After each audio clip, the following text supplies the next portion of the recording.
Let's turn to Diana Abbas, co-founder of Impact Lebanon. It's already raising money to help with the humanitarian effort in Lebanon. Diana, welcome to you. What are you raising the money for? Thank you so much for having me, first of all. So we started the fundraiser yesterday.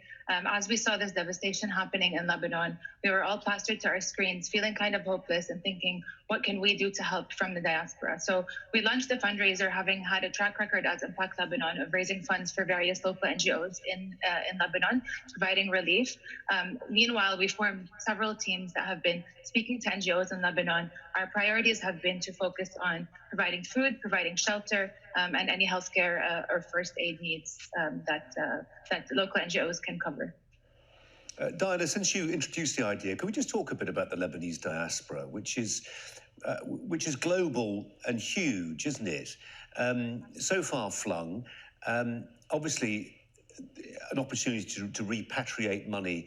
But there's an argument, I suppose, that says it's not just the money that's needed, it's some of the incredibly talented people, maybe like yourself, who left Lebanon to lead a life outside in different parts of the world. Why not go back? I think it's something that all of us really think about all the time when we study and then leave to work abroad, because we find more opportunities to find jobs and work, but also opportunities to kind of send money back to Lebanon, support our families, invest in Lebanon. But I can almost guarantee you that everybody has this lingering thought in the back of their mind about going back, feeling kind of a sense of guilt of leaving, but also I think having Impact Lebanon through these past few months has provided us with the opportunity to feel like we really are connected with the Lebanese community, connected to our country, and able to help from where we are. The dream is obviously to be able to return to the Lebanon that we aspire to. Yeah, let's just go back then to what the money, and not just necessarily your charity, but many other charities in the aid sector will be looking to plough into Beirut specifically. I mean, 300,000 people left homeless. It's a staggeringly high figure, isn't it? That, I suppose, is an immediate problem. And also, even, that we should even be talking about food supplies in somewhere as advanced as Beirut seems absurd. But we know there is a problem with grain shortages. Mm-hmm. Right before this happened, there were already shortages because of the financial crisis that was going on, because people weren't being able to access their US dollar deposits in banks through informal capital controls, through the exchange rate kind of skyrocketing, and finding it hard to find where is the new equilibrium of the US dollar to the Lebanese lira. So already people were losing their livelihoods. Already there was severe inflation. Everything was getting so much more expensive. People were losing their jobs. So that was already a difficulty. And especially after COVID-19 pandemic hit, we also launched a fundraiser to support, to kind of provide a social safety net to people who have been really struggling, through providing food boxes, essentially food rations, through so many excellent NGOs in Lebanon. So that was already a problem. And now all of a sudden, all of these people are displaced, people are missing, people's businesses have been physically destroyed, and they had been struggling already before that. And even the local NGOs, like, for example, the Lebanese Red Cross, who part of our funds will be going to, have already been struggling, thinking about closing down some of their branches. Ambulances have needed rehabilitation and fixing, and new ambulances. Blood banks have needed rehabilitation. So there was already such a severe need, and now we're currently trying to understand how much more severe this need is becoming after this devastating crisis. Yeah. Diana, this is a callous question, given that the dust is literally still settling in Beirut. But, one of the reasons people join the diaspora, at least in recent years, has because of the mismanagement of the economy, but also the high levels of corruption. You can imagine that would particularly apply in a port area, which is often has a problem with corruption. How can people be sure that the money they send goes to the right places? And so that's kind of what we're working on. I think that because of the immense mismanagement of funds that has happened throughout the years by the government, misappropriation of funds, mismanagement, corruption, severe corruption, the third sector, which is the NGO sector, has really been kind of the social safety net for people. And so what we've been doing is we've set up kind of a process by which we evaluate the NGOs that we will be providing funds to. So the Lebanese Red Cross have already provided us with the needs that they need and exactly how much each costs.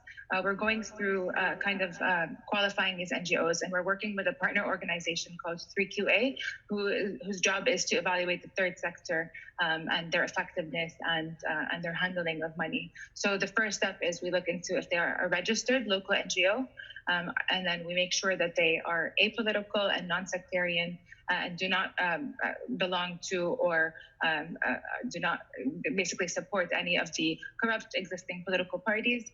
Do they have ongoing or planned initiatives, especially to address the ongoing crisis, and have they previously passed audits? So we have a team that are currently working on reaching out to all of these NGOs, working with our partner 3QA, and kind of assessing those. And then after that, we ask them for a proposal for how they will be spending this money and evaluate which proportion of the funds that we have been raising to donate to them based on the urgency of the problem. Are there available alternatives that are more effective? What is the scale of the impact and the area that they're able to cover? How many people will be helped? And how geographically diverse is the population that's being helped across Beirut?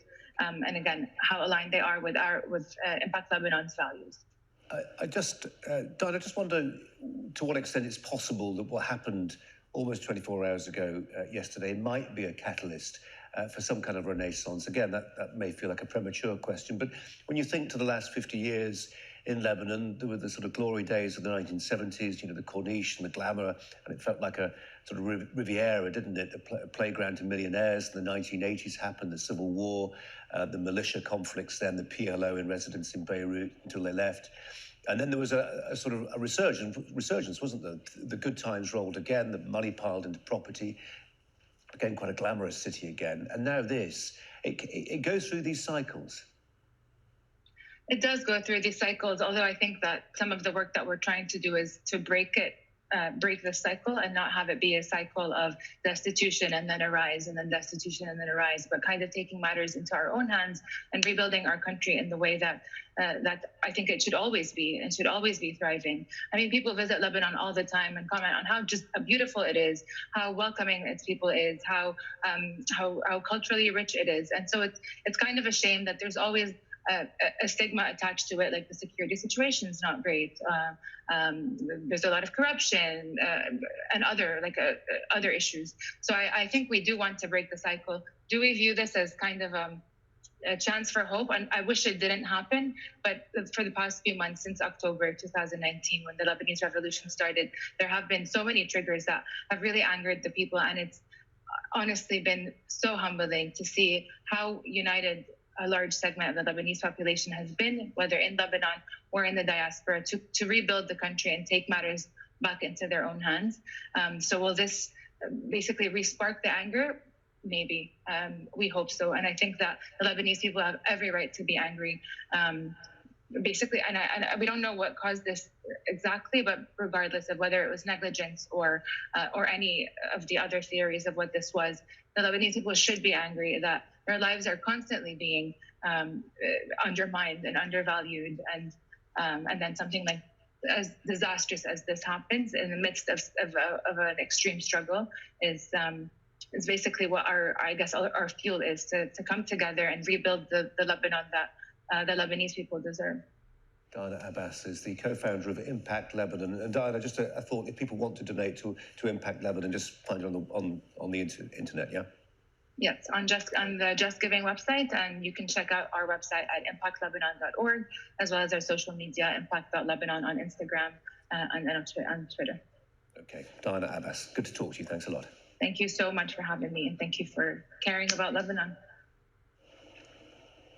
To the coronavirus pandemic now, the government's failure to bring in quarantine rules for travellers early in the outbreak led to COVID